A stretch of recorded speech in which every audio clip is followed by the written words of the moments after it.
이 본문 위에 지혜, 총명, 선행, 온유와 대조되는 시기, 다툼, 자랑, 거짓말을 말합니다. 지혜, 총명, 선행, 온유가 하나님으로부터 오는 성품이라면 시기, 다툼, 자랑, 거짓말은 본성에서 저절로 되는 일입니다. 지혜, 선행, 총명, 온유함은 말씀으로 훈련되고 평생의 노력을 요하는 거지만 시기, 질투, 자랑, 다툼은 노력 안 해도 본성상 저절로 되는 일입니다.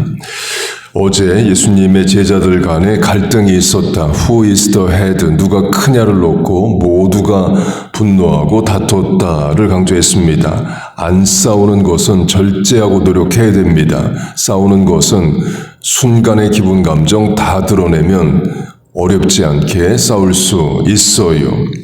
그렇게 제자들이 갈등하는데요. 본문의 시기로 하면 제자들 간에도 시기가 있습니다. 마가복음을 보면 야고보와 요한이 예수님에게 와서 예수님이 영광 가운데 계시게 될 때 우리 두 형제를 좌편 우편에 앉게 해달라고 부탁을 합니다. 그 말을 들은 다른 10명의 제자들이 화를 냈다고 말해요. 같은 내용으로 마태복음을 보면 야고보와 요한의 어머니가 와서 어머니가 주의 영광 가운데 내 아들 둘 야고보와 요한을 좌편 우편에 앉게 해달라고 부탁을 합니다. 10명의 제자가 분이 여겼다고 말합니다. 분이 여겼다, 화를 냈다는 것은 저 어리석은 것들, 예수님 마음도 모르고 도대체 예수님 제자를 왜 하는 거야? 이런 것에 대해 화를 내는 게 아닙니다. 나는 왜 그런 말을 할 생각을 못했을까? 나도 가서 했어야 되는데 우리 어머니는 뭐 하는 거야? 이런 식의 분노, 화인 겁니다. 그 제자들 간에 시기가 있어요. 그 시기는 노력 안 해도 됩니다. 그냥 본성상 저절로 됩니다. 같은 차원으로 수제자와 애제자 간의 시기가 있을 수 있습니다. 요한복음을 보면 예수님이 베드로에게 어떤 삶을 살고 어떤 죽음으로 영광을 돌릴 것인가를 말씀해 주십니다. 내 팔을 벌리리니. 여기서 베드로가 십자가에 못 박혀 죽었다라고 전해집니다. 십자가에 못 박혀 죽을 때 팔을 벌려야죠. 교회 역사에서도 베드로가 십자가에 못 박혀 죽었다로 전해집니다. 그렇게 예수님이 베드로의 죽음을 이야기해 주십니다. 그때 베드로가 다른 제자들은 다 어떻게 죽느냐를 물은 게 아니라 오직 한 명의 제자만의 죽음을 묻습니다. 그 제자를 요한복음은 예수께서 사랑하시는 제자라고 말해요. 사도 요한을 말합니다. 베드로는 수제자입니다. 요한은 애제자, 사랑받는 제자이에요. 수제자와 애제자의 시기가 있을 수 있습니다.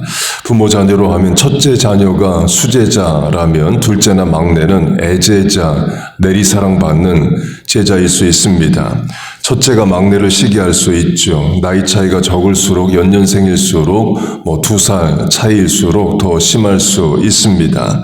첫째가 태어나서 몇 년 동안 혼자 부모의 사랑을 독차지합니다.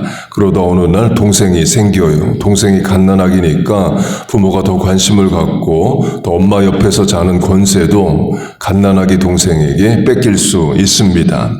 첫째는 자기에게 오는 부모의 사랑이 동생과 이제 나눠 가져야 된다고 생각을 할 수 있습니다. 부모 입장에서는 첫째도 100만큼 사랑하고 둘째도 100만큼 사랑하는데 첫째 입장에서는 부모의 사랑이 50대 50으로 나뉜다 생각을 할 수 있어요.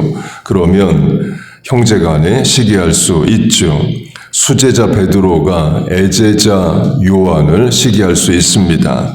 십자가 사건으로 하면 예수님 십자가 밑에 온 유일한 제자가 요한이고 또 예수님의 어머니를 맡기는 것도 수제자에게 안 맡기고 애제자 요한에게 맡깁니다. 베드로는 이런 생각할 수 있습니다. 내가 예수님을 모른다고 부인해서 내게 이제 나를 사랑하지 않는 거냐, 이런 생각을 할 수도 있죠.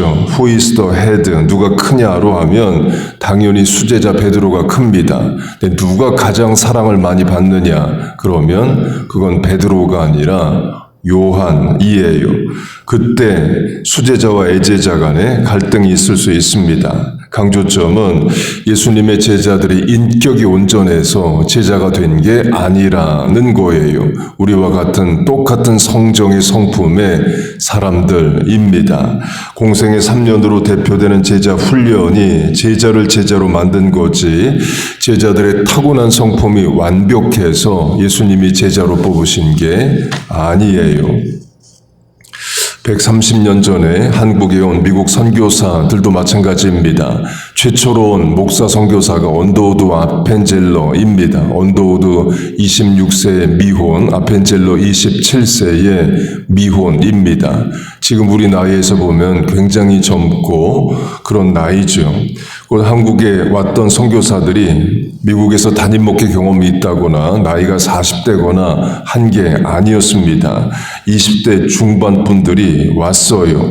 큰 결단, 큰 헌신을 한 분들인데 20대 중반이란 나이가 말하듯이 혈기도 있을 수 있고 또 경험도 없고 할 수 있습니다. 그래서 한국에 온 선교사들 간의 갈등과 시기 질투도 컸습니다.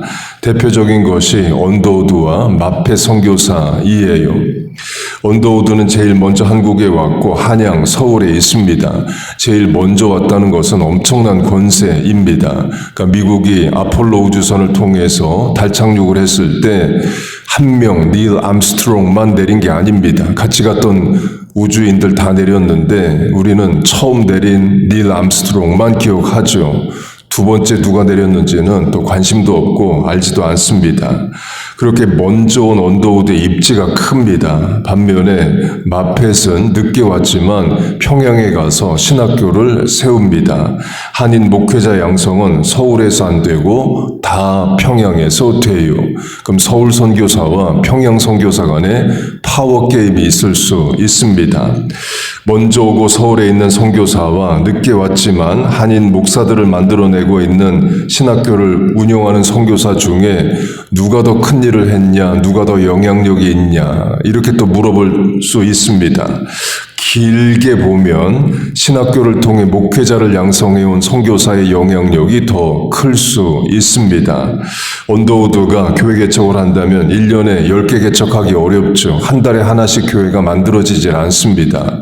그러나 신학교를 하는 선교사들은 길게 보면 매년 10명, 20명, 또 많으면 50명 이렇게 해도 목사들을 만들어낼 수 있어요. 그러면 언더우드가 개척한 교회의 목회자도 결국엔 평양신학교 출신들이 가서 하게 됩니다. 결국에는 지도자 양성이 필요하기 때문에 그래요. 그래서 지금도 선교사님들이 현직 교회 개척하는 분도 있지만 또 신학교 하는 분들도 많습니다. 언더우드 선교사가 56세의 나이에 질병으로 뉴저지 남부 아틀랜틱 시티에서 돌아가십니다. 언더우드의 손자가 박사학위 논문에 이걸 씁니다. 평양신학교 선교사들과 할아버지 언더우드와의 갈등으로 주로 평양 선교사들이 할아버지를 힘들게 해서 할아버지가 스트레스 받아서 56세에 일찍 돌아가셨다라고 씁니다. 그 말은 언더우드가 손자를 붙잡고 여러 번 이야기했다는 거죠. 평양 선교사들 때문에 할아버지가 속상해, 스트레스 받아. 그런 이야기를 여러 번 했으니까 손자가 기억하는 거고, 손자도 그 말 들으면서 본인도 속상하니까 이건 역사에 남겨야겠다 해서 학위 논문에 그걸 씁니다.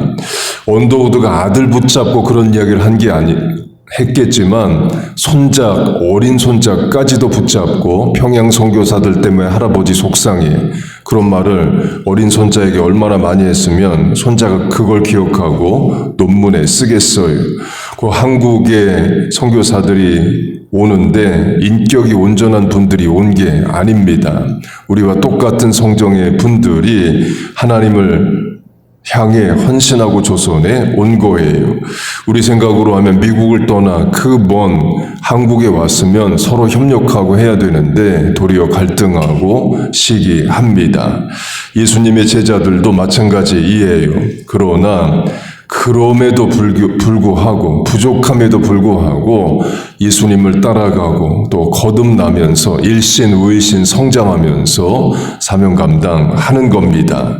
부모도 마찬가지이죠. 인격이 온전해서 부모하는 게 아닙니다. 다 부족한 사람이지만 자식 사랑하는 마음으로 헌신하는 마음으로 부모의 역할을 해요. 교회를 섬기는 것도 마찬가지입니다. 성품이 온전한 분들만 섬기는 게 아니죠. 다 부족하고 모자라지만 교회 사랑하는 마음으로 헌신하고 수고하는 겁니다. 말씀을 맺겠습니다. 본문 위에 어제까지 강조한 지혜, 총명, 선행, 온유는 훈련된 성품입니다. 본문의 시기, 다툼, 자랑, 거짓말은 훈련 안 해도 저절로 되는 일이에요. 감정, 기분에 따라 하면 바로바로 되는 일입니다. 신앙은 본성을 이기는 실천이에요. 새벽 기도도 마찬가지이죠. 우리의 본성은 좀 더 자자이지 새벽에 벌떡 일어나 교회 가자가 아닙니다. 여러분은 이미 본성을 이기는 신앙생활을 하고 계신 거예요. 여러분의 실천이 옳습니다. 그렇게 본성을 이기는 믿음에 따라 훈련된 삶을 사시길 축복합니다. 하나님께서 지혜, 총명, 선행, 온유함으로 우리를 다스려 주시고 우리도 그 성품을 배우고 따라 교회를 섬기고 자녀를 양육하고 믿음 생활을 하는 우리 모두 되시기를 주의 이름으로 축복하고 축원합니다. 아멘. 기도하겠습니다. 하나님 아버지, 우리에게 훈련된 성품으로 신앙 인격으로 말씀으로 거듭난 삶으로 살게 하여 주옵소서. 본성에 따라 살지 않게 하시고 믿음으로 살게 하여 주옵소서. 우리와 부모된 우리와 자녀들 믿음으로 살게 하시고 죄를 이기게 하시고 예수님 닮은 거룩한 성품으로 살게 하여 주옵소서. 하나님, 오늘도 본성을 이기고 하나님 앞에 나왔습니다. 기도하고 의지합니다. 마음의 소원을 아뢰고 당면한 문제 어려움을 고합니다. 긍휼히 여기시고 은혜를 내려 주옵소서. 예수님의 이름으로 기도하옵나이다. 아멘. 계속해서 기도하시기 바랍니다.